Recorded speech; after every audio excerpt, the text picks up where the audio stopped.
You've heard me say this before. I suck at wearing shawls. I have tried it all. Pins, cuffs, fancy tying, you name it. I can fuss, look absolutely perfect, and then 3 seconds later,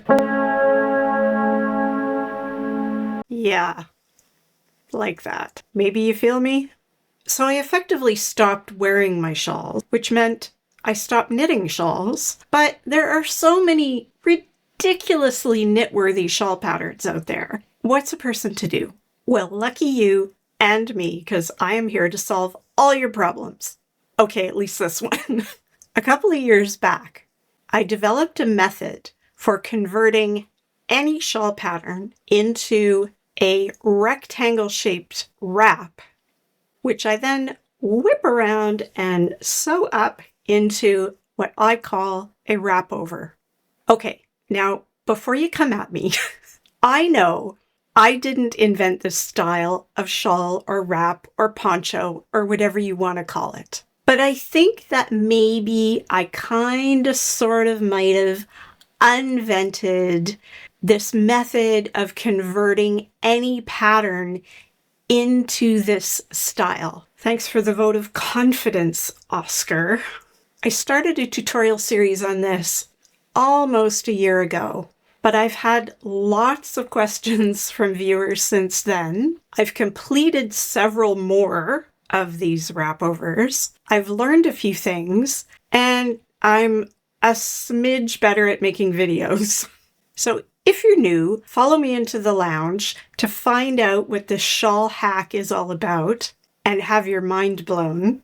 And if you're a regular, come along for the ride and pick up a few new tips. When I started the wearable Wrapover series about a year ago, I had completed 2 of my wearable wrapover and was in the process of converting a 3rd, which was part of the series. Now I have completed 6.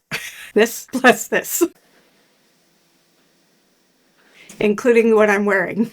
Just for fun, let's take a little look at a fashion show that I did of the first 3 wraps that I finished.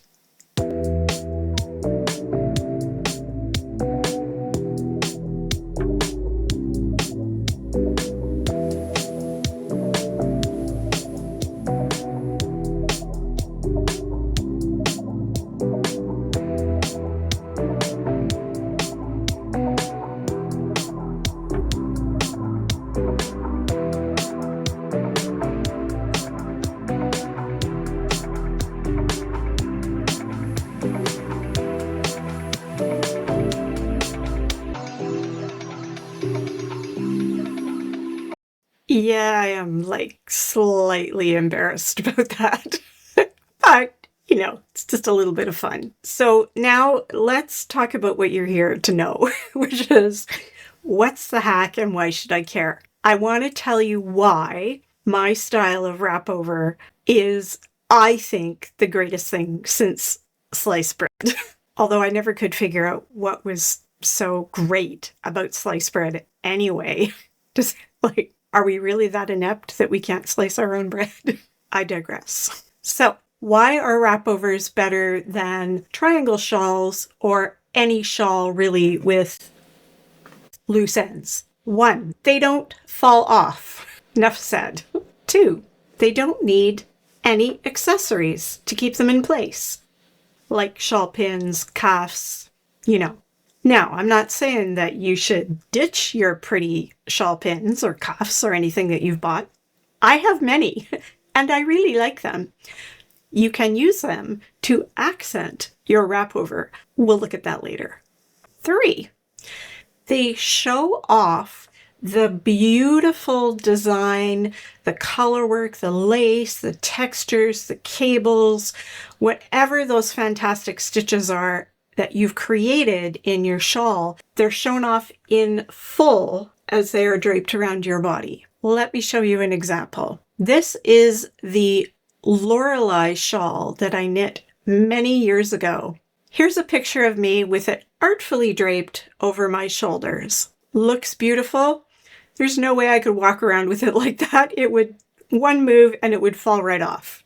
So here's another picture of me with it tied up around my neck where, yes, it will stay, but all you can see is the mix of colors and a tiny little hint of the mosaic and the texture. The beauty of that shawl that you could see draped over my shoulders is gone. Now, in that fashion show, you saw me wearing that Laurelie as a restyled wrapover, and you got to see every fantastic element from that shawl design. Reason number 4, if you are knitting the shawl from short end to short end, the way I knit this one and some of the others, you can absolutely control how long you make them and how wide you make them. You control how wide you make them by how many stitches you've cast on. You control how long you make them by just stopping knitting when it's long enough.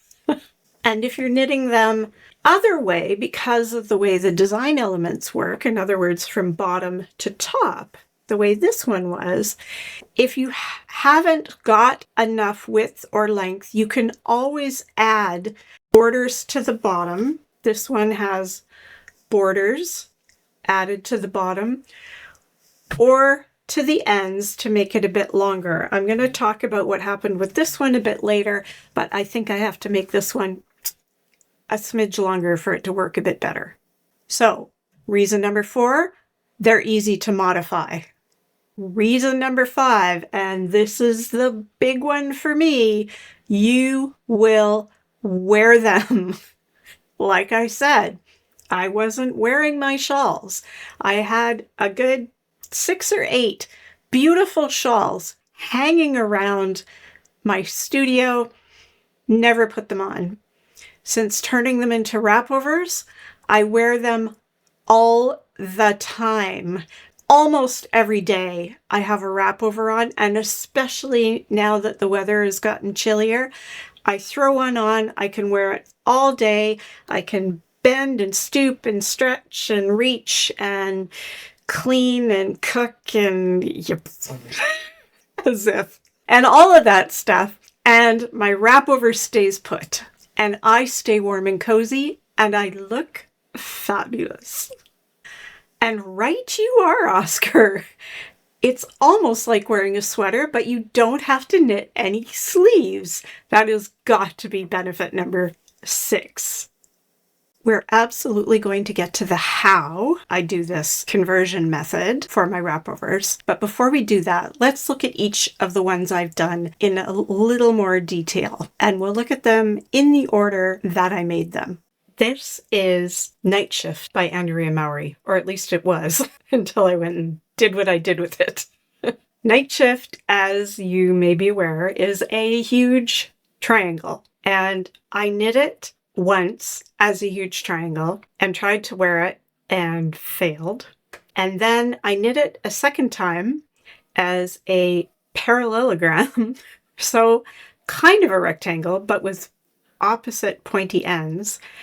And that looked too weird when I had it wrapped around my neck. Another fail. And then I decided, what if I just make it a giant rectangle wrap? So I did that. And then I thought, what if I sew it up so that it stays together wrapped around instead of having to pin it? So I did that. And now this is one of my favorite pieces of knitwear of all time. It's the biggest of the wrapover versions that I've done. And it's the drapiest and it's the coziest. And this colorway is just right. It was put together by a yarn shop called A Twist of Yarn in Vernon. And the combination of these colors is the Malabrigo yarn. The combination of the colors was called Cal Lake for Kalamalka Lake, based on a photograph of Kalamalka Lake in the Okanagan, which is south central British Columbia. So this baby was the prototype. Now that one went so well that I then immediately went looking for another shawl. to convert. And I had my Laurelie that I showed you earlier wrapped up around my neck that I wasn't wearing. And I thought, well, what if I did that with Laurelie? What if I could wear Laurelie? Oh my goodness. So I took Laurelie and I did the conversion on Laurelie, which was relatively easy to convert because it has 3 different sections. There was a section of lacework, a section of 2-color mosaic slip stitch knitting, and a section of garter stitch with a little slipped line in it. So all I had to do was figure out how many stitches I needed to cast on to get the width or the length of the piece that I wanted, and then just work 3 relatively equal sections of each type, whip it around, sew a short end to the bottom of a long edge, and voila, Bob's your ex-husband. And no, I don't have an ex-husband named Bob. And then what happened was I was at Knit City last year and I saw Caroline Sommerfeld's Roman Villa shawl up on display and just stood and gaped at it for a while because it was so gorgeous. I bought the kit, I brought it home, and I thought I could turn this into one of my wearable wrapovers. This is the design that I used to show the conversion in my wearable Wrapover series. We're going to take a little abbreviated look at that first video where I showed how I took the elements from the pattern and converted it to a rectangle.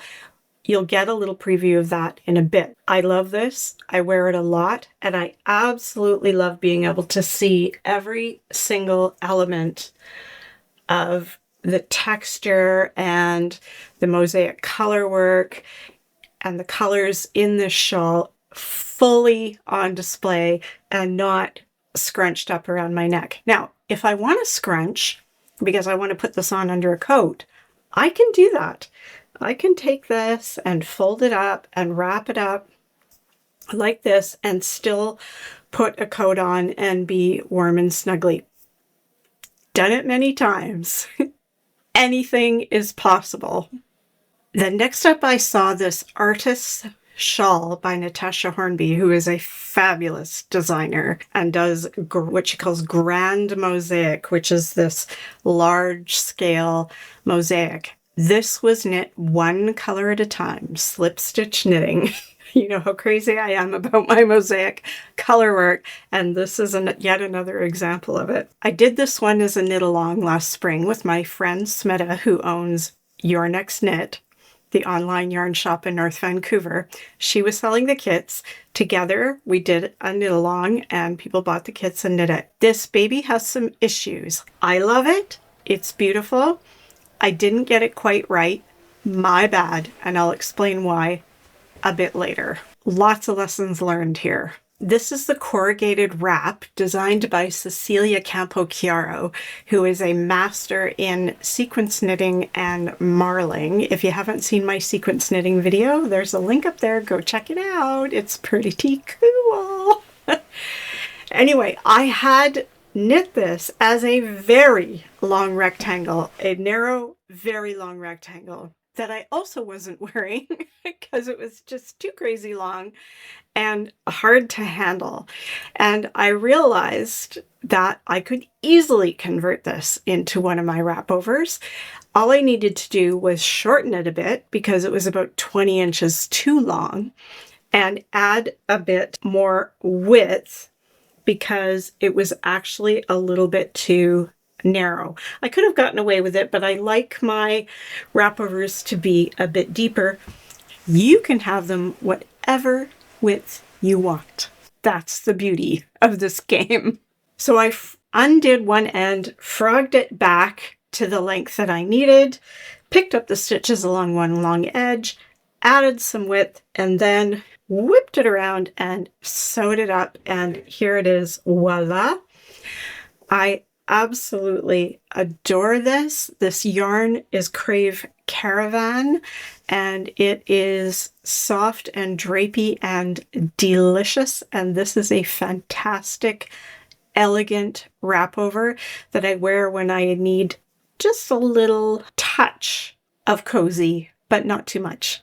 And then finally, this little number that I've been wearing today was actually started out as a cowl designed by Ann Budd called Fading Memories for a knit along that she did back in the late spring, early summer as a fundraiser for Alzheimer's, which is a cause very close to her heart. She had designed a little cone-shaped cowl called Fading Memories with this leaf motif. And I took the motif and decided that instead of a cowl, I was more likely to wear it as a wrapover. So I took the chart and mixed it up and tweaked it a little bit so that I could knit it straight up and down in a rectangle with all I-cord edges. And then when I was done, just sew it up into this wrapover. I wear this a lot. This yarn from Biscotte Yarns called Twistabella is just stunning. The gradient change is really interesting and incredible. And I love this piece. I didn't forget. I said I would give you an example of how you can take some of your beautiful shawl pin type accessories and use them to jazz up your wrapovers. So for instance, I could just pleat up a little bit of this guy and tuck this shawl pin in here. Whoops. I can't quite pull up enough of it. And you see it looks quite nice on this, and I can just change up the drape of this particular wrapover a bit. Never coming apart, absolutely staying put, just changes it up a bit. You could do the same thing with one of those leather shawl cuffs, and I have one of those somewhere. So what do you think? Are you convinced yet? Maybe you love wearing your loose end shawls exactly as they are and pinning them up and wrapping them around and getting to wear them all kinds of different ways. And there is absolutely nothing wrong with that. Please, you do you. I am not here to tell anybody how to wear their shawls. I am just providing a solution to you who may be struggling with a way to wear their shawls that makes them feel happy and proud and good and show off their knitting. That's all. However, if I have convinced you and you're all keen and raring to go, okay, you've got me all excited, now what? Let me walk you through the steps of how to convert the pattern of your choice into a wrapover. The very first thing you want to do is you're going to need to convert whatever shape that pattern is into a rectangle. And you're going to decide, based on the elements that are in the pattern that you want to knit, whether knitting it the narrow way from the short end to short end is going to show off those elements best, or if knitting it the long way from bottom to top is best. You're the one who's going to have to make that call based on the pattern that you're looking to convert. If you're having a problem with that and you're not sure, feel free to send me an email with the name of the pattern that you want to convert, and I will help give you some tips on how to get that pattern converted. I find the challenge of doing it just super fun and stimulating and a huge dopamine rush. So you won't be bothering me at all. Bring it on. All right, so start by drawing yourself a rectangle and then take a good look at the pattern you want to do and examine the elements that are in it and start to sort out how you're going to fit those elements into your rectangle. I'll talk a little bit later on about sizes, about, how wide should it be? How long should it be? That kind of thing. That is probably the question I get asked the most. So I'm going to deal with that in a little bit after we get through these montages of how to put the wrapover together. If there are charts or stitch patterns involved as components in the shawl that you want to knit, as there is with the Roman Villa that I'm wearing. There are mosaic charts and textured charts and cable charts. There's a little bit of everything in this one. You're going to want to take each of those charts and look at the repeats. How many stitches have you got in each repeat? How many stitches, how many rows?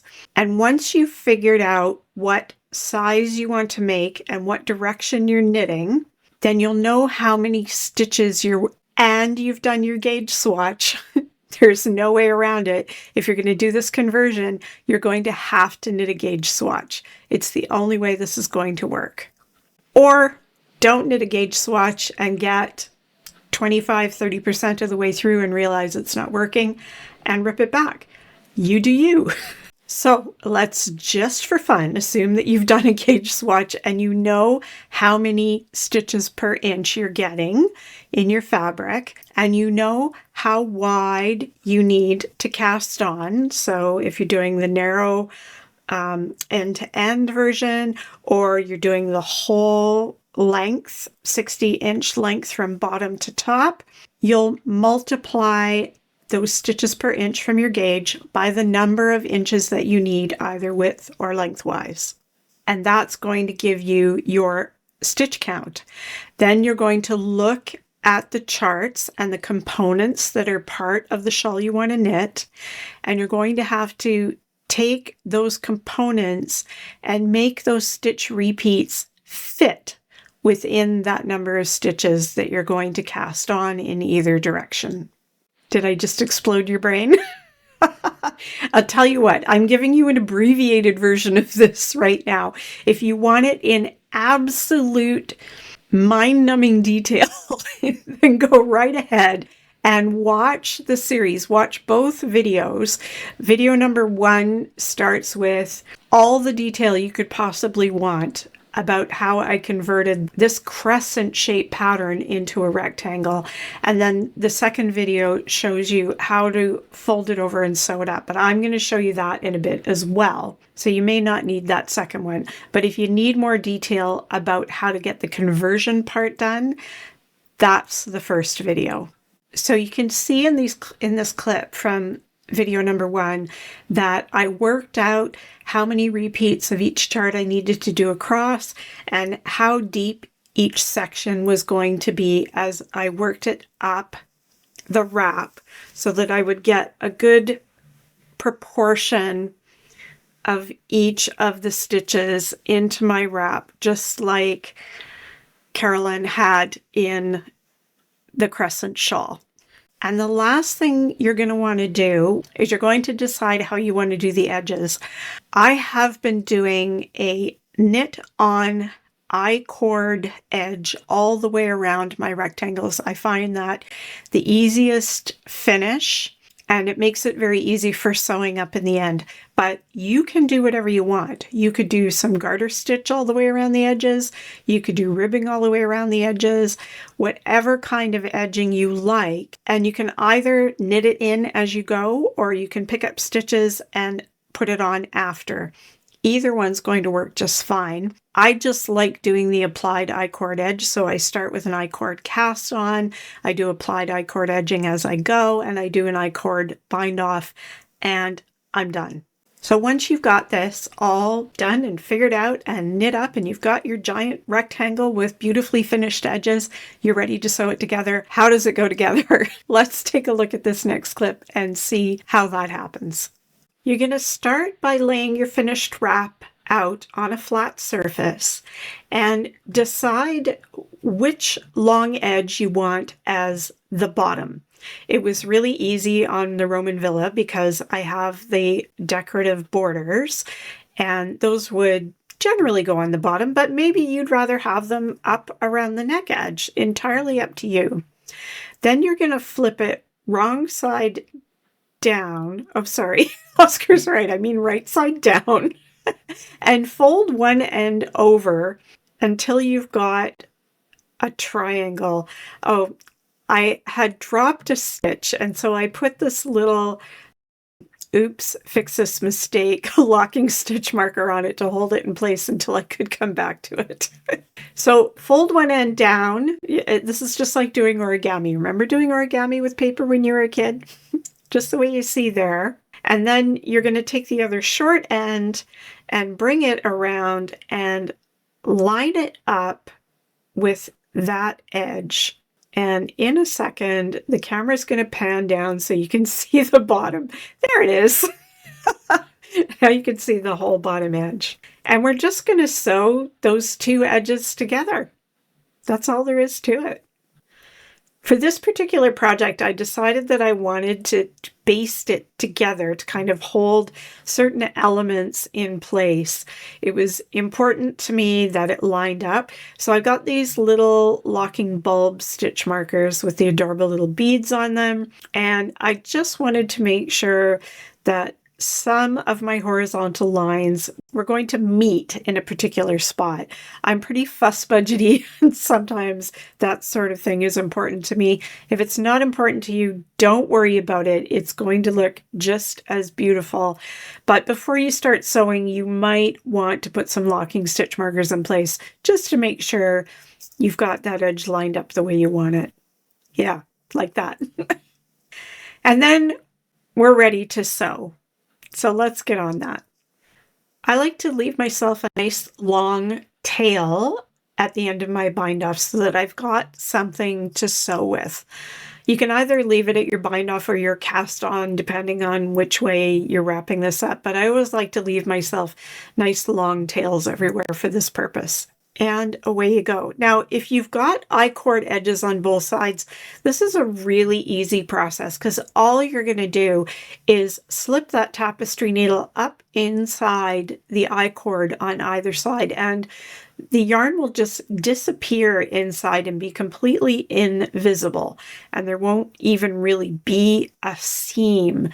On some of these pieces, it's actually a little tricky for me to find where I sewed them together. On this particular one, I didn't actually put an I-cord edge all the way around. I stopped it right here and I left that edge without I-cord. I don't know why I did that. I should have just done it all the way around. I thought I was being clever or something. You see me here sewing it up. I've got I-cord on one side and no I-cord on the other. This would have been a lot cleaner and easier if I had just had I-cord on both sides. And there we are, all sewn up and ready to wear and love. So let's wrap all this up by answering a few of the questions that have come up and letting you know what I learned from one of my wrapovers that didn't work out exactly the way I had thought it would, and how you can avoid the mistake that I made. First of all, the big question: how big do I make the rectangle to make it into a wrapover? Well, all I can tell you is how big I make mine. You may want to adjust yours. You may want them bigger or smaller. If you're more of a petite frame than I am, you very well may want a narrower and shorter one. And if you're a bigger frame, you might want a bigger, looser one. It's going to be up to you. I'm afraid that you are going to have to do one to find that out. There's a little bit of trial and error involved here. But as I said, they're so modifiable that if you get it wrong, made it too big one way or the other, you can fix it. So here's the size that I normally do. I normally do a length of 60 inches and a width or depth,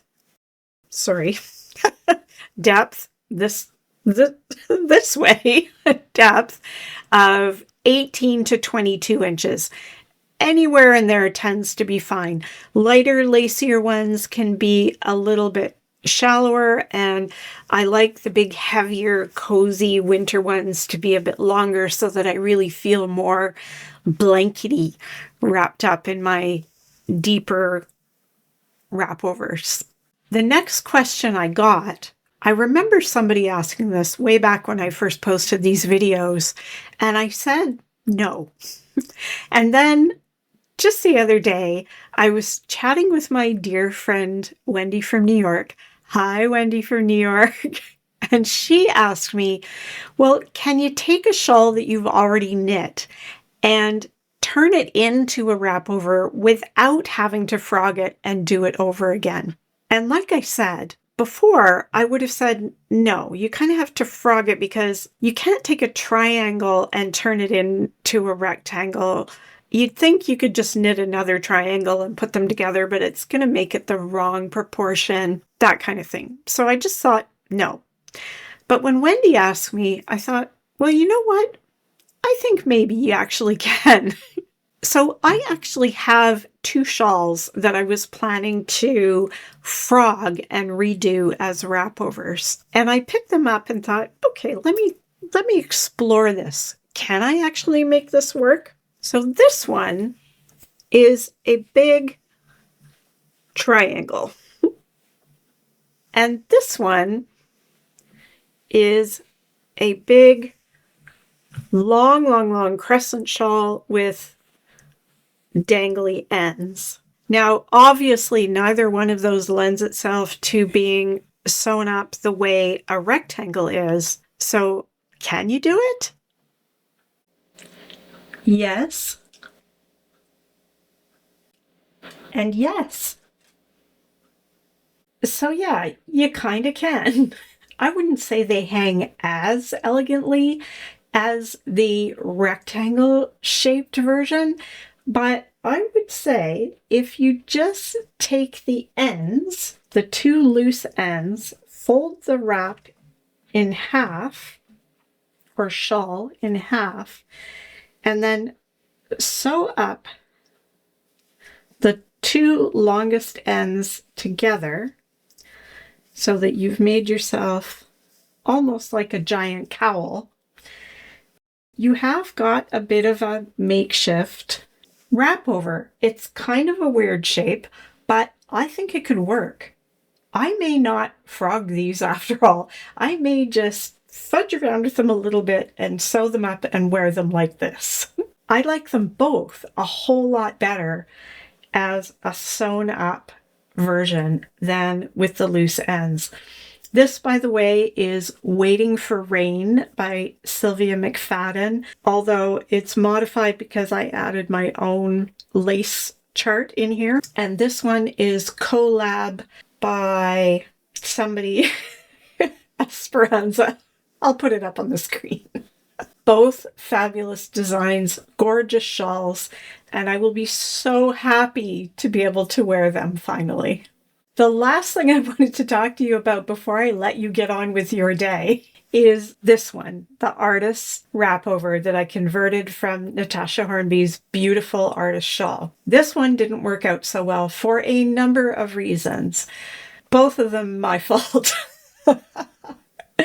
One was, and I didn't realize this, the yarn that I knit this out of, which was Rauma Garn, is a very light woolen spun. It has pretty much 0 drape.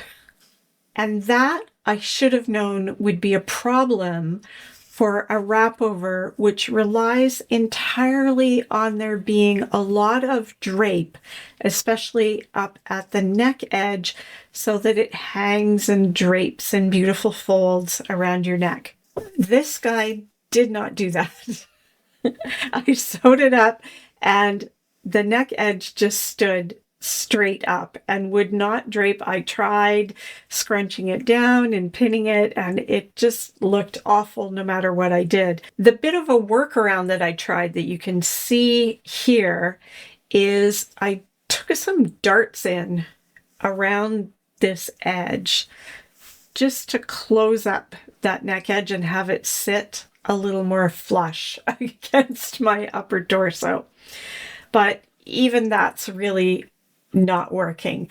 And the other issue is that it's too small and too snug, and that is nothing to do with how I converted this or my math or any of that. That was just me trying a new knitting method mid-project and knitting this part of the knitting way too tightly, much tighter than I was down here at the bottom. You can actually see the difference.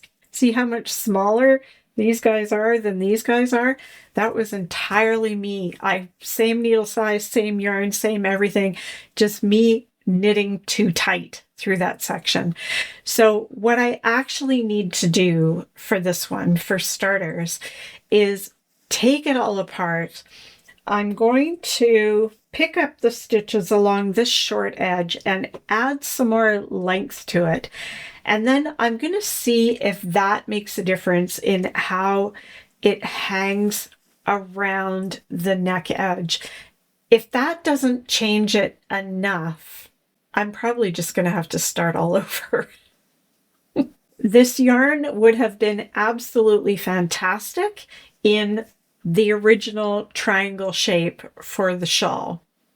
So I can't really blame either Your Next Knit or me for making the choice that this would be the kit yarn, because we really thought it was going to work beautifully, but it doesn't really work that well for the wrapover style because it doesn't have enough drape. So I would highly recommend, when you are choosing yarns to do a wrapover version of a shawl, make sure that you are choosing a yarn that has some really good flowy drapiness to it. If you're not quite sure how to do that, I have a video about yarn substitution. There's a link up there. You can go check that out and it might help you. And there you have it. That's how I solved my I can't wear my shawls problem. I now wear them almost every day and they are all fabulous. And I have a stack of patterns and ideas for ones that I want to knit next. It just makes me really happy. So let us know down in the comments, what do you think? Did you watch my earlier series? Have you already tried a wrapover of your own? How did it work out? Do you need some help with something? Do you have tons of ideas? Are you now looking at shawls in a different way forever? I'd really like to know your thoughts. Maybe you're one of those people who loves knitting shawls in all shapes, sizes, styles, and configurations, and will keep doing that forever. And I am thrilled for you. I wish that were me. All knitting is good knitting. All knitters are good knitters. And you do you. And I'll do me. And until then, you can go watch the whole Wearable Wrapover series if you want every last excruciating detail. And in the meantime, keep those needles clicking. I say goodbye. Oscar says goodbye. And we'll see you at the next video. Bye.